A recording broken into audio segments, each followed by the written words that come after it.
You clicked on this video after reading something that's not just a rumor, it could really happen. With the current state of relations between Canada and the U.S., and the way Trump has been acting, experts have made predictions that really got me thinking. Imagine a world where the United States is no longer united. A world where states are breaking away, turning their backs on the stars and stripes to join another nation. In 2025, this could be more than just a thought. It could be reality.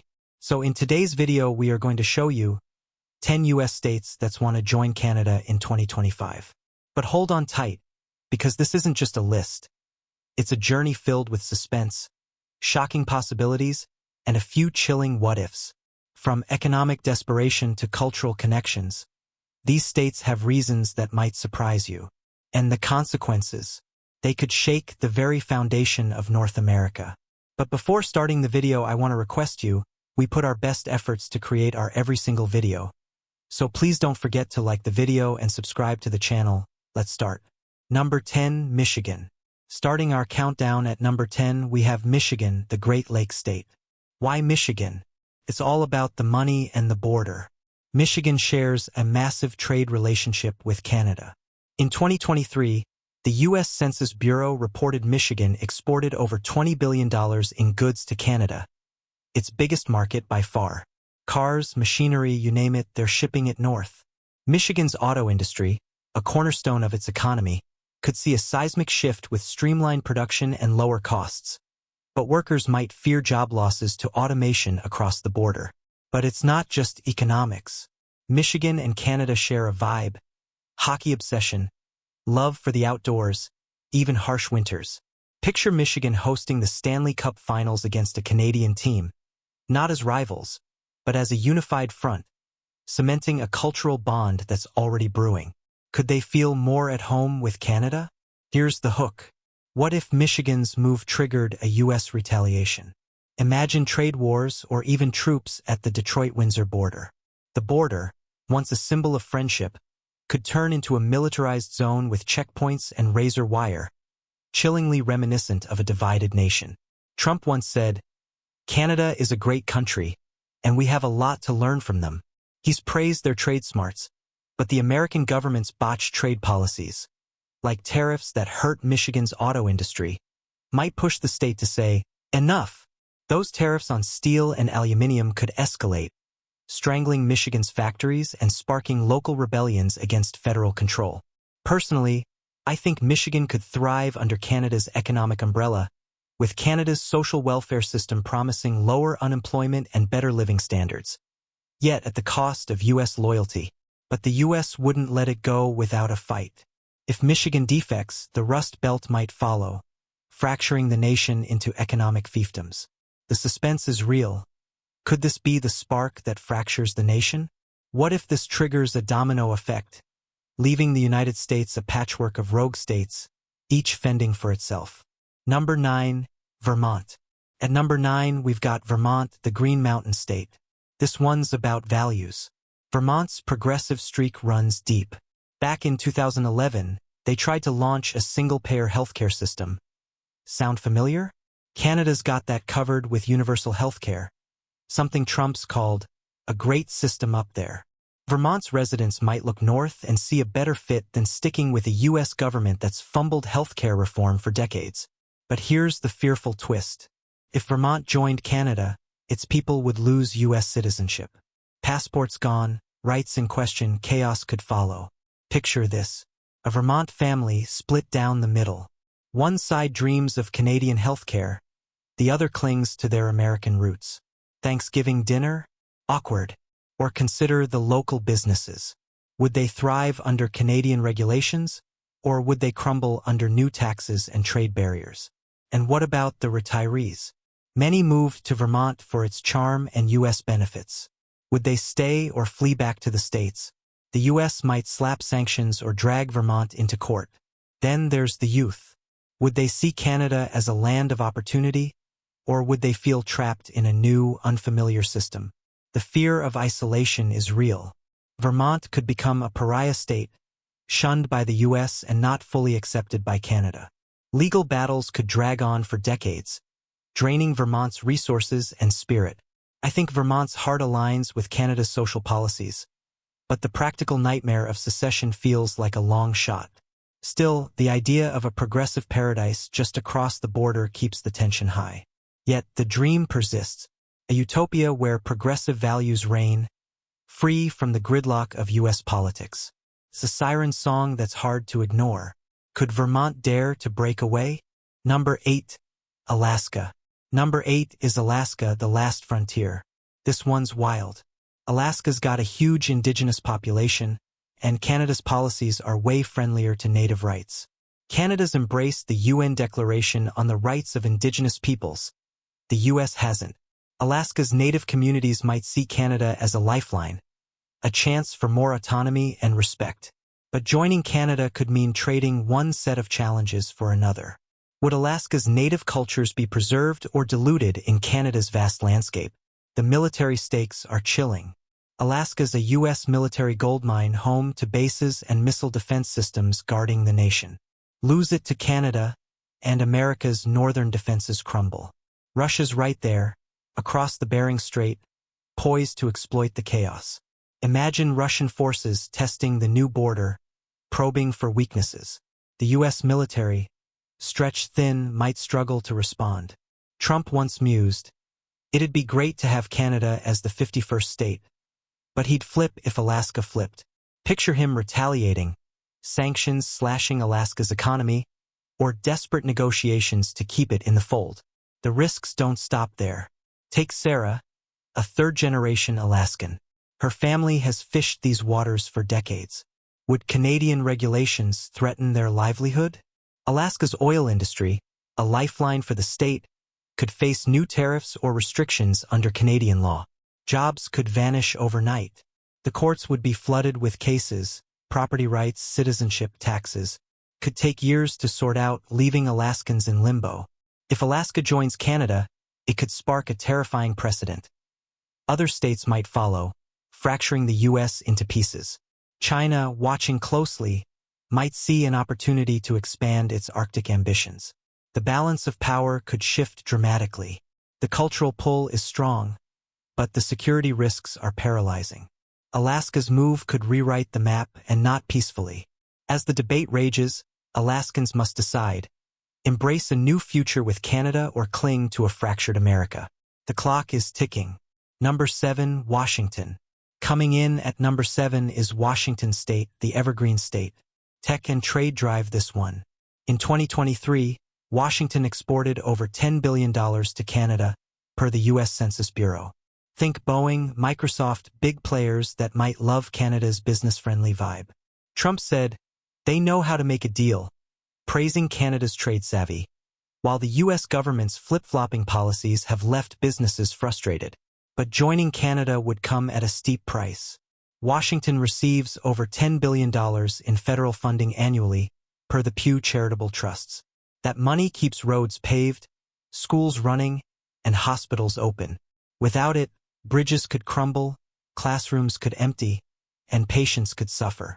Picture a teacher in Tacoma, staring at a room packed with kids and no books, thanks to slashed federal funds. Or a retiree in Spokane, clutching a useless Medicare card, lost in Canada's healthcare maze. The dread is thick. Jobs could vanish. Thousands tied to government contracts might evaporate overnight.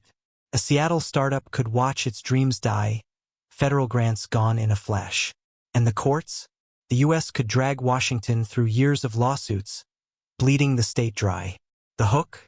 If Washington joined Canada, it'd lose billions in U.S. federal funding, roads, schools, healthcare, gone.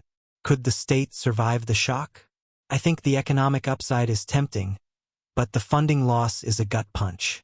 The U.S. might retaliate with economic pressure, turning Seattle into a battleground. The stakes are rising. Could Washington take the risk? Number 6, Texas. Number 6 is Texas, the Lone Star State. Surprised? Don't be.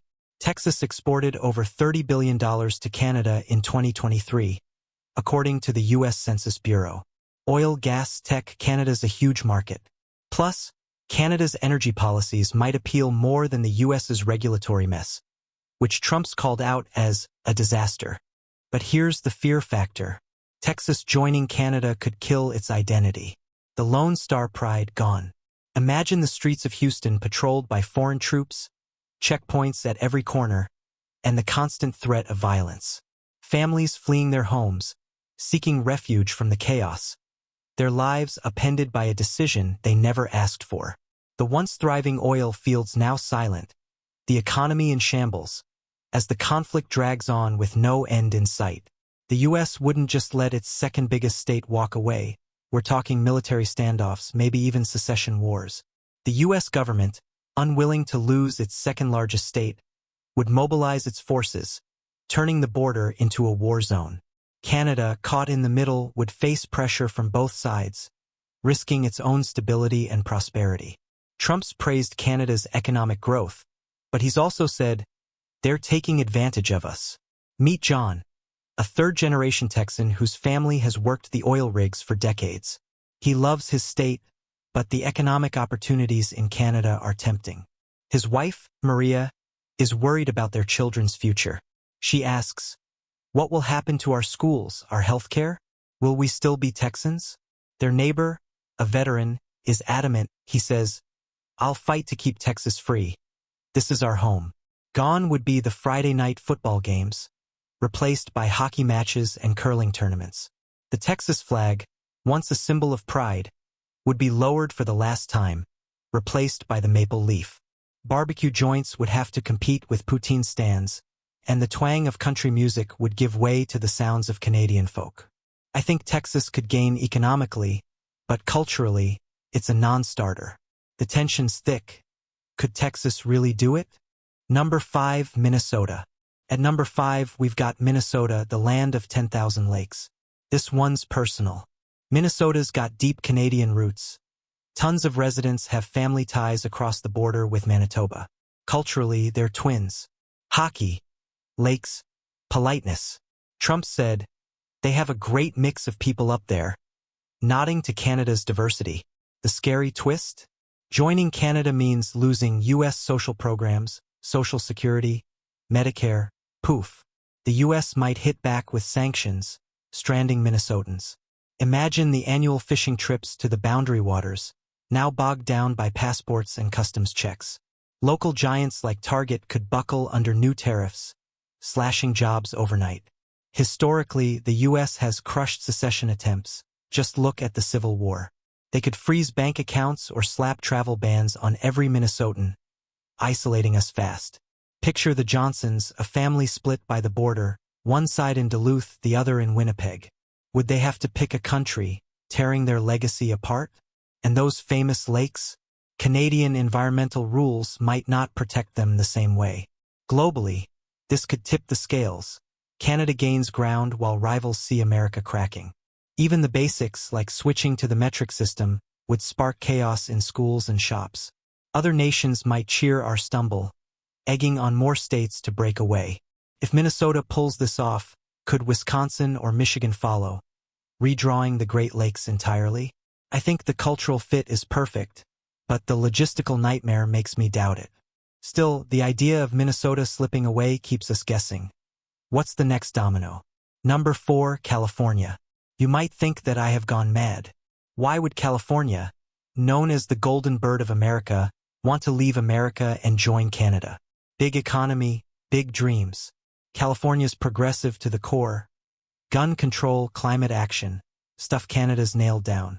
Trump's praised Canada's environmental moves, while the U.S. government stalled on both.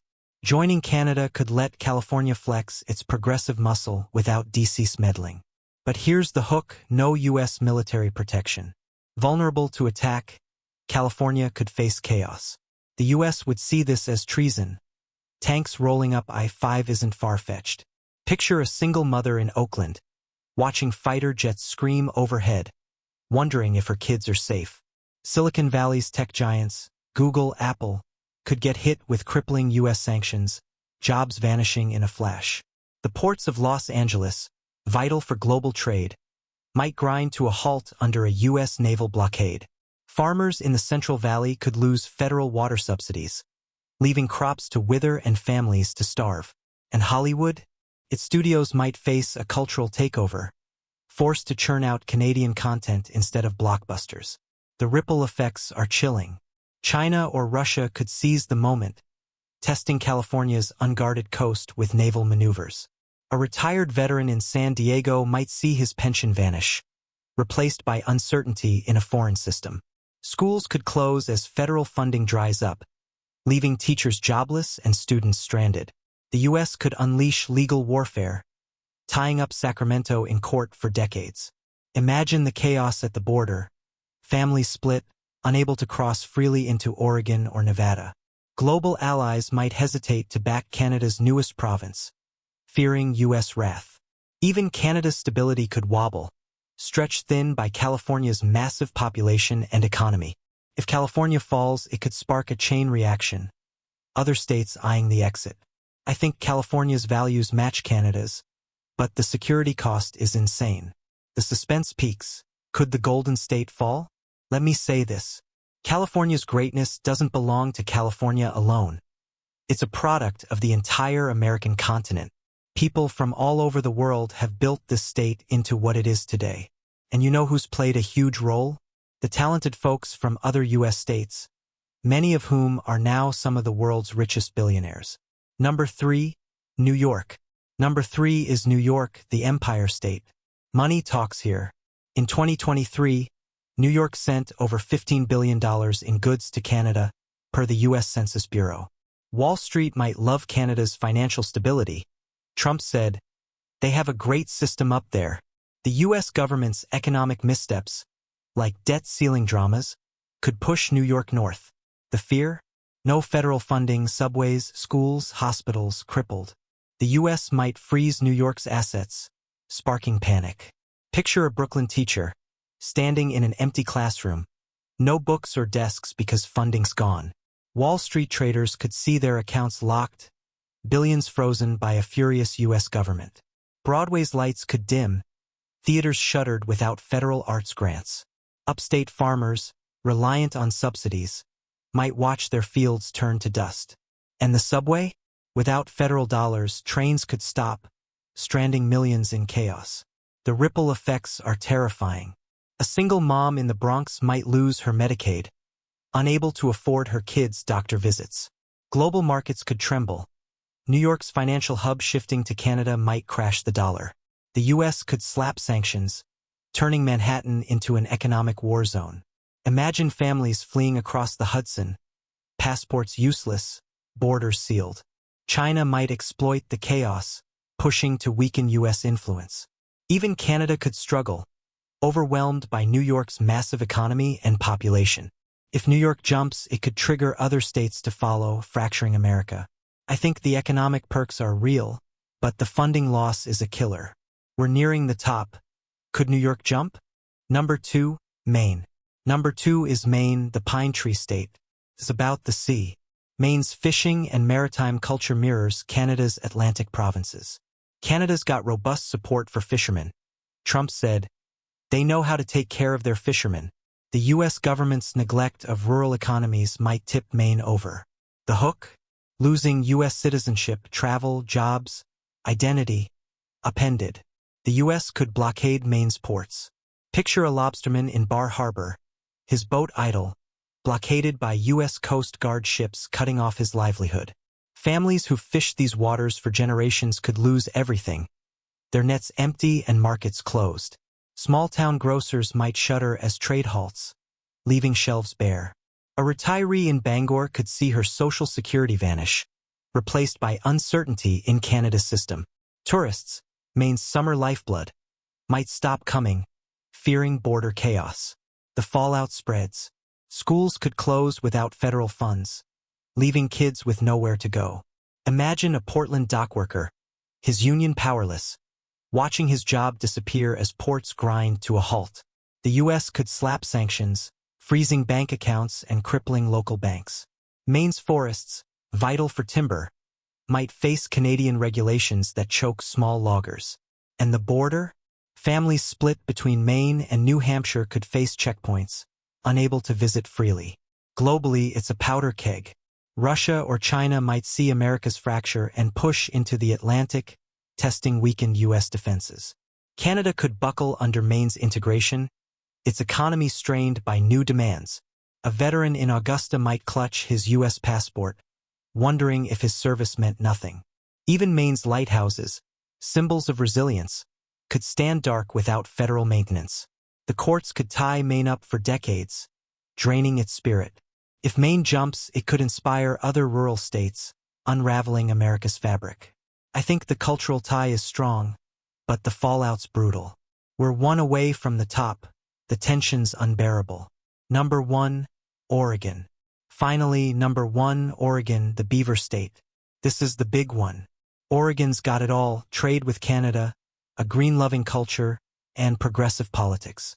Canada's sustainability focus and social policies fit Oregon like a glove. Trump said, "They're doing some great things up there," while the U.S. government's ignored climate and healthcare. But here's the climax.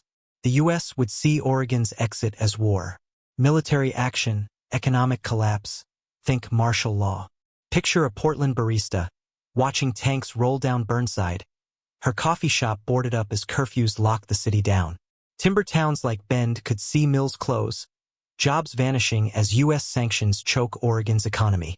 Farmers in the Willamette Valley might lose federal subsidies, their crops rotting in fields. A retiree in Eugene could lose her Medicare, scrambling to navigate Canada's system. Oregon's ports, vital for trade, could face U.S. naval blockades, stranding ships and goods. The human toll is gut-wrenching. Families might flee to Washington or Idaho, only to find borders sealed, passports useless. Schools could shut without federal funds, leaving kids like Sarah, a high schooler in Salem, with no classroom and a cloudy future. Tech startups in Hillsborough could collapse under new tariffs, dreams of innovation crushed. Even Oregon's forests, a point of pride, might suffer under Canada's different environmental rules. The U.S. could unleash legal warfare, tying up Oregon's courts for decades, draining every dime. Globally, it's a nightmare. China or Russia might exploit the chaos, probing America's weakened west coast. Canada could stagger under Oregon's 4 million people and massive economy, straining its resources. A veteran in Medford might clutch his Purple Heart, wondering if his country's turned against him. Gas stations could run dry as supply chains snap, leaving rural towns isolated. If Oregon breaks away, it could spark a domino effect: California, Washington, maybe more, fracturing America. The cultural fit with Canada is uncanny, but the price is apocalyptic. I think Oregon's the most likely to try, but the cost could be apocalyptic. The suspense ends here. Could Oregon lead the break? And there you have it, 10 U.S. states eyeing Canada in 2025. From Michigan's trade to Oregon's rebellion, the reasons are compelling, but the risks are terrifying. Trump's praises for Canada, healthcare, trade, culture shine through, while the U.S. government's mistakes, economic blunders, social failures, fuel the fire. Could this really happen? The U.S. might fracture, and the fallout could be war, chaos, or a new North America. So I hope you enjoyed this video. Don't forget to like the video and subscribe to the channel. Thanks for watching.